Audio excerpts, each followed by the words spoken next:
हाँ, हमें भी बेटा आपकी बहुत याद आएगी। और एक तरीके से लास्ट लेक्चर है, लास्ट सेशन है इस बैच का, ठीक है। और मैं चाह रहा था कि कुछ बातें आपसे कर ली जाएं ताकि आप मोटिवेट रहो और चीज़ों को आगे अच्छे से बढ़ा सको, ठीक है। जैसे अगर मैं आपके लिए ये लाइन मतलब बोलता हूँ, ये समझता हूँ कि जब तक आप हार मानोगे नहीं आप जीते हुए हो। मीन्स ये है कि एग्ज़ाम तक आप हारना नहीं। आप एग्ज़ाम तक फील मत कर लेना कि यार मैं हार गया, है ना, ठीक है। तो आप हमेशा अपने आप को जीता हुआ फील करोगे, ठीक है। देखो एग्ज़ाम क्या होता है बेटा, एग्ज़ाम ये जज कर सकता है कि भाई आपके मार्क्स कितने आए, पर ये जज थोड़ी कर सकता है कि आपने साल भर कितनी मेहनत करी, ठीक है। मार्क्स जो होते हैं वो एक बाई प्रोडक्ट है, एक थोड़ा सा रिफ्लेक्शन होते हैं। तो आप बढ़िया मेहनत कर रहे हो, लाइफ में कुछ सीख रहे हो, तो घबराना नहीं, लगे रहो। अभी टाइम बहुत है, मतलब अभी भी 45 दिन के अराउंड टाइम है, 45 डेज के अराउंड टाइम है, और आप कर भी सकते हो। और आप में से कई बच्चों के जिनके स्कोर कम आ रहे हैं, टेंस है, घबराओ नहीं, है ना। तुम हार मानोगे नहीं, तुम जीते हुए, मैं कंफर्म बोल रहा हूँ इस बात को।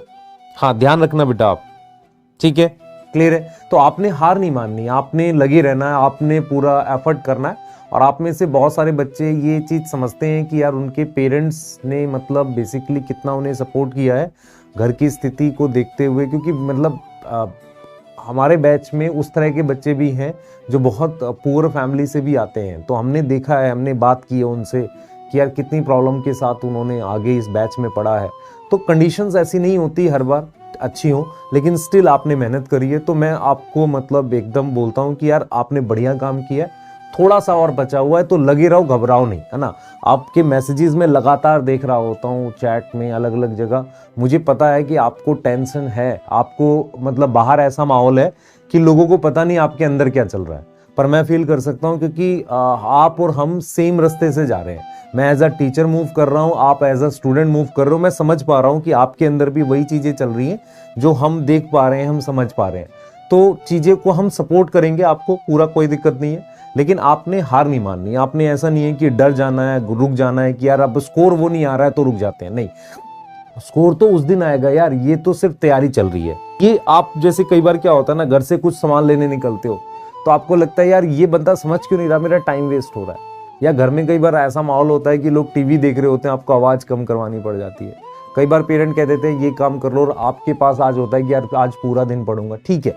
थोड़ा सा वहाँ पर पेशेंस नहीं खोना है, क्योंकि आप थोड़ा सा पेशेंस खो के, गुस्सा होके, नाराज होके, आपको ऐसा लग जाता है, फिर आप क्या करते हो, आप वो दिन और खराब कर देते हो। तो वहां पर एक रास्ता निकाल लेना है, ठीक है मैंने 2 मिनट किसी की बात सुन ली, पर मेरा अपना पूरा फोकस इन 45 दिनों पर है, मैं पूरा एफर्ट करूंगा, कुछ भी हो जाए मैं रुकूंगा नहीं। तो इन चीज़ों को बिल्कुल मतलब हमने नहीं करना है। बैकलॉग के लिए मैंने आपको उसके लिए बोला था कि मैं सिलेक्शन बॉक्स का कुछ बना के दूंगा आपको, वो मैं कल तक आपको दे दूंगा। उसमें बेसिकली क्या रहेगा, आपको सबसे इंपॉर्टेंट चैप्टर्स मैं पहले बता दूंगा कि कौन से रहेंगे, उनको कैसे करना है आपने वो भी बता दूंगा। अभी नोट से करना है कि कैसे करना है लेक्चर देखने, ये भी क्लियरिटी कर देंगे, ठीक है बेटा। हाँ, दूसरी चीज क्या है, दूसरी चीज क्या है बच्चे, कुछ कुछ चीजें मैंने आपके लिए लिखी हैं कि कैसे रिवाइज करना है। तो आपको चैप्टर वाइज रिवीजन भी करनी है, तो उसके लिए मैं आपको अलग से टेस्ट दे रहा हूँ। उसके अलावा AITS देते रहो। AITS में कम स्कोर आना गलत नहीं है, लेकिन AITS अगर आप सीरियसली दे रहे हो, ये इंपॉर्टेंट है। मतलब AITS जो है वो आपको सीरियसली देते रहना है। जितने टेस्ट आपने दे दिए, कोई टेस्ट छूटा है तो उसको बाद में दे दो, पर आने वाले सारे टेस्ट देते रहो, है ना। AITS के टेस्ट जो है उनको देते रहो, और उसका जितना भी सिलेबस हो रहा है उसके हिसाब से देते रहो। एटलीस्ट मान लो फिजिक्स में फॉर्मूले जरूर रिवाइज कर लो, केमिस्ट्री में आप क्या कर लो कि जो भी आप चीज करके जाते हो वो करो, पर बायो में एटलीस्ट अपने नोट्स एक बार देख के जाया करो। तो चैप्टर वाइज टेस्ट करने हैं, AITS करने हैं, इन दोनों को मैं अरेंज कर दूंगा आपके लिए, है ना। इन दोनों को मैं अरेंज कर दूंगा। तो इसके लिए मैं कुछ statement wise objective question practice ला दूंगा जिसमें असर्शन रीजन ये होंगे। तो ये मैं इसमें मैं हेल्प करूंगा आपको, ये एक्स्ट्रा प्रोवाइड करेंगे आपको, ठीक है बेटा, सही है ना। माइंड मैप बेटा, माइंड मैप ले सकते हो, और माइंड मैप की जगह जैसे हम कह रहे हैं कि कैसे रिवाइज करना है, तो सोर्स ऑफ रिवीजन में एक तो नोट्स आपके होने चाहिए जो आपने बना रखे हैं, शॉर्ट नोट्स होने चाहिए। कुछ बच्चे NCERT में ही लिख लेते हैं, वो उससे भी रिवाइज कर सकते हैं। तो नोट्स, शॉर्ट नोट्स या NCERT, ठीक है। दूसरा क्या है बेटा, सवाल ये उठता है कि क्या मुझे इस वक्त एनसीईआरटी पढ़नी है। मैं रिपीट कर रहा हूं, अगर आपने पहले एनसीईआरटी बहुत अच्छे से पढ़ ली है 2-3 बार और नोट से आपको मैक्सिमम लाइन कवर हो रही है, तो लास्ट मोमेंट पे जाकर बहुत ज्यादा ओवर एनसीईआरटी नहीं पढ़नी होती। आप 1-2 बार देखना चाहो देख लो, और सारे चैप्टर की तो नहीं। कुछ मैं चैप्टर्स आपको बताऊंगा कि किन की एनसीईआरटी आपको पढ़नी है या पढ़ सकते हो। बाकी एज सच आपको सबकी बहुत डीप जाके एनसीईआरटी, क्योंकि मैक्सिमम हम कवर कर ही देते हैं, तो ऐसा नहीं कि आप हर एक लाइन को देखो। होता क्या है, अब यहाँ पर एफर्ट कहाँ डालना है ये इंपॉर्टेंट है। तो ये मैं आपको बता दूंगा कि किन चैप्टर्स की एनसीईआरटी आपको पढ़नी है। दूसरा मैं आपको क्या प्रोवाइड कर दूंगा, डाटा शीट। डाटा शीट्स क्या होती हैं, इसमें वो इंपॉर्टेंट डाटा होगा एनसीईआरटी का जो हम भूल सकते हैं, वो मैं चैप्टर वाइज आपको प्रोवाइड कर दूंगा या यूनिट वाइज प्रोवाइड कर दूंगा, उसको आप रिवाइज कर लेना। ये कर लोगे तो मुझे आपको क्या क्या प्रोवाइड करना है, मुझे आपको क्वेश्चन प्रैक्टिस करानी है, आपको काफी सारी, मुझे आपको डाटा शीट दे देनी है, असर्शन रीजन स्टेटमेंट वाइज के क्वेश्चंस दे देने हैं। ठीक है बेटा, सही है, ठीक है। अगर एनसीईआरटी नहीं पढ़ी, सिर्फ नोट्स रिवाइज किया है, तो सिलेक्टेड चैप्टर की बस पढ़ लो, सारे की फिर आप पढ़ भी नहीं पाओगे और समय भी नहीं है। ठीक है बेटा, क्लियर है।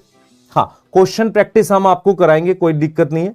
अच्छा, कुछ क्वेश्चंस जो आपके दिमाग में आते हैं, हमेशा आते हैं, क्या, सबसे पहले आपका जो स्कोर आता है उसको इंक्रीज कैसे करें।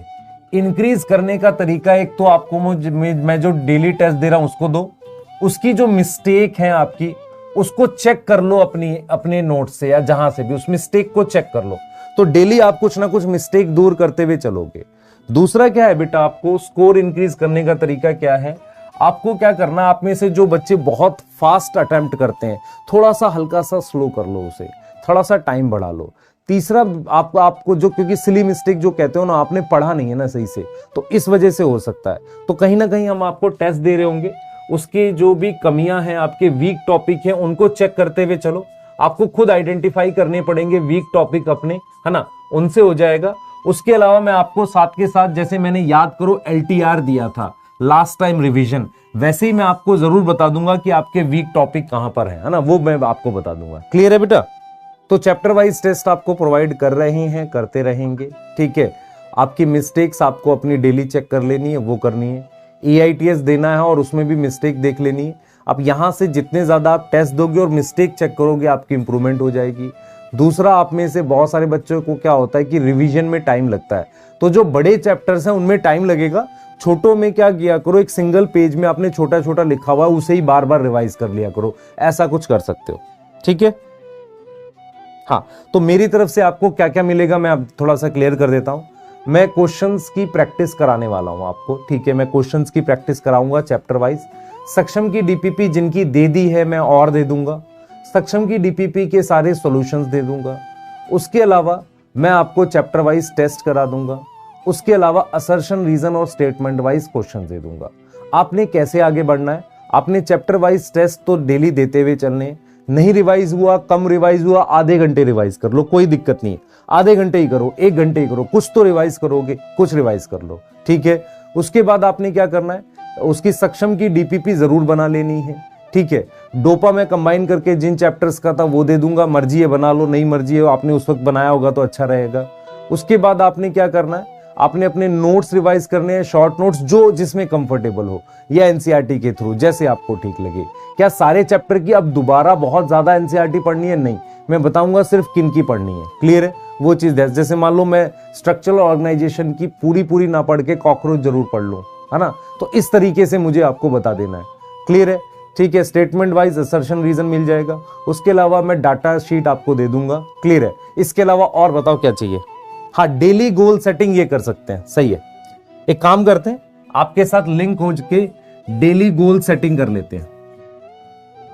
ये एक अच्छा चीज है, यह आपने अच्छा बोला है, डेली गोल सेटिंग। कुछ बच्चे मेरे साथ जुड़ जाएं इससे, और मैं डेली जो काम दे दिया करूं, ज्यादा नहीं, मेरे को 2 घंटे देने आपने डेली के, बस उससे आपकी बायो रिवाइज हो जाएगी। ठीक है, डेली गोल सेटिंग कर सकते हैं। आशीर्वाद तो है बेटा, ठीक है।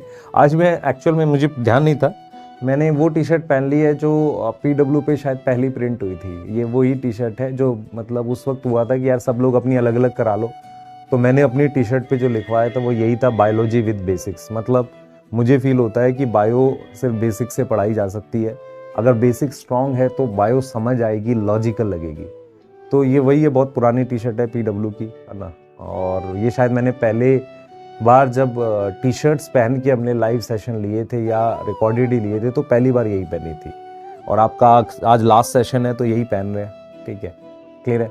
हाँ, अब मुझे ऐसा लग रहा है कि आपको